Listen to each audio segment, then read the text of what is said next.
നമ്മുടെ പ്രിയപ്പെട്ട നടൻ മമ്മൂട്ടി ടെലിഫോണിലുണ്ട്. പറയൂ മമ്മൂട്ടി, എന്താണ് താങ്കൾക്ക് പറയാനുള്ളത്? എന്റെ പത്രപ്രവർത്തനത്തെക്കുറിച്ചും പത്രമാധ്യമ സ്വാതന്ത്ര്യത്തെക്കുറിച്ചും എന്താണ് താങ്കൾക്ക് പറയാനുള്ളത്? പറയൂ മമ്മൂട്ടി. പത്ര സ്വാതന്ത്ര്യം വായ പൊളിച്ച് കണ്ണു തുറച്ച് വസ്ത്രബന്ധമില്ലാതെ കിടക്കുന്ന ജഡമെടുത്ത് ന്യൂസ് ഡെസ്കിൽ മലർത്തിവെക്കാൻ അറപ്പില്ലാത്ത പത്ര സ്വാതന്ത്ര്യം. Right to investigation. കൊണ്ടാടിയ ക്രിമിനലുകളുടെയും ഫ്രോഡുകളുടെയും കൂട്ടിക്കൊടുപ്പുകാരുടെയും കുമ്പസാർ clippings. Right to information.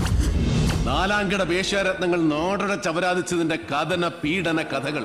Bytes, breaking news. Right to freedom of expression.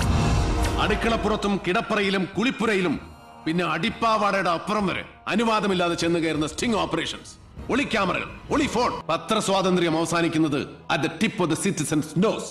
പൗരാവകാശത്തിന്റെ മൂക്കിന്റെ തുമ്പത്ത്. അതിനപ്പുറത്തേക്ക് കടന്നു കയറുന്നത് എന്തും പത്രസ്വാതന്ത്ര്യമല്ല, അട്രോസിറ്റി. ജേർണലിസം അല്ല, ജിങ്കോയിസം. മാധ്യമധർമ്മമല്ല, മാധ്യമ ഭീകരത.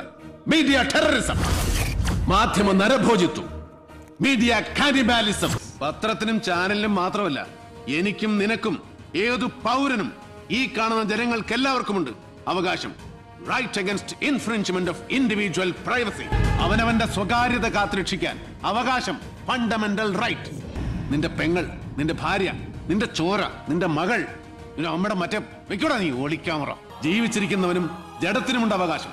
അനാദരവിനെതിരെ, ആൾക്കൂട്ടങ്ങൾക്ക് മുന്നിൽ തുറന്നു വെക്കപ്പെടുന്നതിനെതിരെ, അപമാനിക്കപ്പെടുന്നതിനെതിരെ. Right against indecent exposure. Editor's hour അവസാനിക്കുന്നു. നമസ്കാരം.